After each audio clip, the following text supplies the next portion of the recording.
అందరికీ నమస్కారం. ఈనాటి కథ మనోవ్యాధే మందు. అనగనగా ఒక రాజు. ఆ రాజు అష్టైశ్వర్యాలతో తులతూగుతూ చీకు చింత లేకుండా చాలా కాలం జీవించాడు. రాజ్యానికి శత్రుభయం లేదు. రాజకార్యాలు చూడటానికి సమర్థులైన మంత్రులున్నారు. ఇంకా రాజుగారికి ఉన్న పనల్లా ఏమిటంటే సుష్టుగా భోంచేయటము, కడుపులో చల్ల కదలకుండా కూర్చొని రకరకాల వినోదాలు అనుభవించటమును. ఇలా ఏళ్ల తరబడి తిని కూర్చుంటే ఎవరికైనా ఒళ్ళు లావెక్కిపోతుంది. రాజుగారికి అంతే అయింది.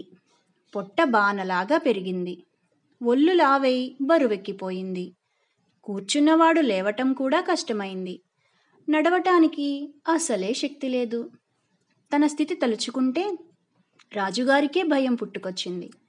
శరీరం ఐరావతంలాగా పెరిగిపోయిందాయే. అడుగు తీసి అడుగు పెట్టలేడాయే. సన్నగా ఉన్న వాళ్ళని, గబగబా నడిచేవాళ్ళని, చువ్వల్లాగా వంగి లేచేవాళ్ళని, సునాయాసంగా పరిగెత్తే వాళ్ళని చూసి ఆ రాజు, అయ్యో, నేనలా లేకపోతేనే, ఈ ఒళ్ళు కరిగితే ఎంత బాగున్ను అనుకునేవాడు. ఏళ్ల తరబడి పెంచిన ఒళ్ళు వద్దనుకుంటే మాత్రం పోతుందా? దానికేదో ఒకటి చెయ్యాలి కదా. తన ఒళ్ళు తగ్గించే ఉపాయం చూడమని మంత్రులను ఆజ్ఞాపించాడు. మంత్రులు మాత్రం ఏం చేయగలరు? వైద్యులను పిలిపించి సలహా అడిగాడు. వైద్యులేవో మందులిచ్చారు. రాజుగారు మందైతే తింటాడు గాని పథ్యాలు మాత్రం చెయ్యడు. పథ్యాలు సరిగా ఉండకపోతే మందులేం పనిచేస్తాయి? రాజుగారి శరీరం తేలిక చేయటం తమకు సాధ్యం కాదని వైద్యులు చేతులు కడిగేసుకున్నారు. ప్రయత్నాలు వ్యర్థమవుతున్న కొద్దీ రాజుగారికి చిక్కిపోవాలన్న ఆతుర్ద ఎక్కువైంది. తనని సన్నగా చువ్వలాగా చేసిన వాడికి అర్ధరాజ్యమైనా ఇచ్చేస్తానని ఆయన మంత్రులతో అన్నాడు. మంత్రులు అదేవిధంగా చాటింపు వేశారు. అర్ధరాజ్యం కోసం ఆశపడి అడ్డమైన వాళ్ళు వచ్చి రాజుగారిని హైరానా పెడతారేమోనని మంత్రులేం చేశారంటే, రాజుగారి శరీరం తగ్గించిన వాళ్ళకి అర్ధరాజ్యం ఇస్తామని, చికిత్స ప్రారంభించి విఫలులైన వాళ్ళని ఉరి తీసేస్తామని చాటింపు వేశారు. అంటే ఏమిటన్నమాట? వస్తే అర్ధరాజ్యం, పోతే ప్రాణం. అర్ధరాజ్యం రాకపోతే మానే, చావటానికి ఎవడు సిద్ధపడతాడు? అంచేత చాటింపు విని ఎవడూ మేము రాజుగారికి చికిత్స చేస్తామని ముందుకు రాలేదు. ఈ చాటింపు కూడా పారలేదని రాజు విచారిస్తూ ఉండగా యోగానందుడనే గోసాయి వచ్చి ఆయన శరీరం తగ్గిస్తానన్నాడు. అందుకుగాను ఏ ఔషధాలు ఉపయోగించేది మాకు చెప్పాలి. మా ఎదటే వాటిని తయారు చేయాలి అన్నారు మంత్రులు గోసాయితో. మామూలు మందులన్నీ మీరు వాడే ఉంటారు. నేను రోగి యొక్క జాతకం చూడనిదే మందివ్వను. అందుకే నా వైద్యానికి తిరుగులేదు. రాజుగారి జాతక చక్రం ఇప్పించండి అన్నాడు గోసాయి. మంత్రులు రాజుగారి జాతకం గోసాయికిచ్చారు. గోసాయి దాన్ని చాలాసేపు పరిశీలించి చప్పరిస్తూ, రాజుగారికి మందులతో పనిలేదు. ఇంకా 30 రోజులకు ఆయన ఆయుర్దాయం ఎలానో తీరిపోతున్నది అన్నాడు. రాజుగారి జాతకం చూసి ఎవరూ ఈ మాటనలేదు. నీవు చెప్పేది ఒట్టి అబద్ధం అన్నారు మంత్రులు. నేను చెప్పేది అక్షరాలా జరిగి తీరుతుంది. నా మాట నమ్మలేకపోతే ఈ 30 రోజులు నన్ను నిర్బంధంలో ఉంచండి అన్నాడు గోసాయి. మంత్రులు గోసాయిని ఖైదులో ఉంచి అతడి అన్నపానాదులకు తగిన ఏర్పాట్లు చేశారు. రాజుగారికి మాత్రం గోసాయి చెప్పిన జోస్యంలో గురి కుదిరింది.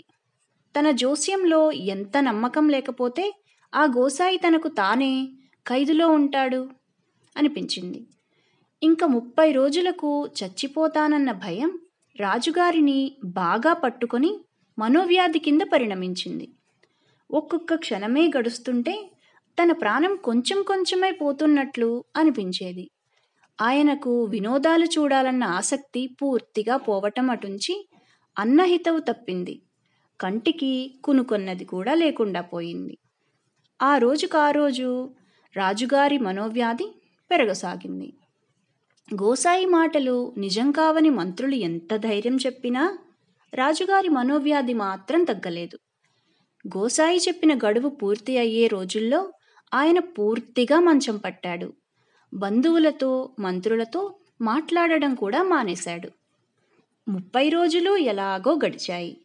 రాజుగారు చిక్కి శల్యమయ్యాడే తప్ప చావలేదు. 31వ రోజున ఆయన మనోవ్యాధి తీసేసినట్టుగా పోయింది. ఆయన మంచం మీద నుంచి లేచి గబగబా మంత్రులుండే చోటికి వెళ్ళి, ఆ దుర్మార్గుడెక్కడా? అబద్ధం చెప్పినందుకు ఆ గోసాయివాన్ని శిక్షించండి అన్నాడు.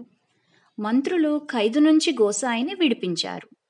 రాజుగారు బోనులో పులిలాగా అటూ ఇటూ పచారు చేస్తూ గోసాయిని చూడగానే అతడి పైకి వెళ్ళి, దుర్మార్గుడా, తప్పుడు జోస్యం చెప్పి నన్ను హింసిస్తావా?